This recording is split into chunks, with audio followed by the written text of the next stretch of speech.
ஆண்டவரும் அருமை ரட்சகருமாய் இயேசு நாமத்தினாலே அன்பின் வாழ்த்துக்கள்.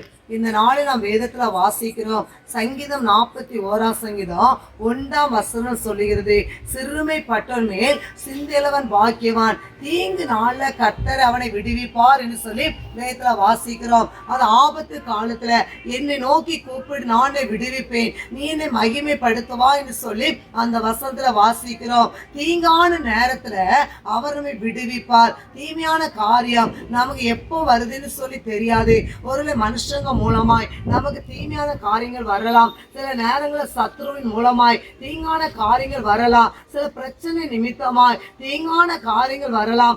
ஆனா இன்றைக்கு கர்த்தர் சொல்லுகிறார், தீங்கான காரியத்திலும் அவர் நம்மை விடுவிப்பார். இன்னைக்கு மனுஷங்க விடுவிக்க முடியாதபடிக்கு இருக்கலாம். ஆனா நம்மளை விடுவிக்கிற தேவன் அவர் மாத்திரம்தான். ஒருவேளை கட்டப்பட்ட நிலைமையில இருக்கலாம், சிறைப்பட்டு போன நிலைமையில இருக்கலாம்.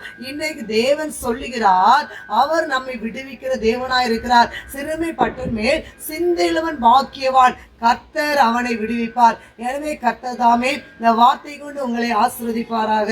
ஆமென்.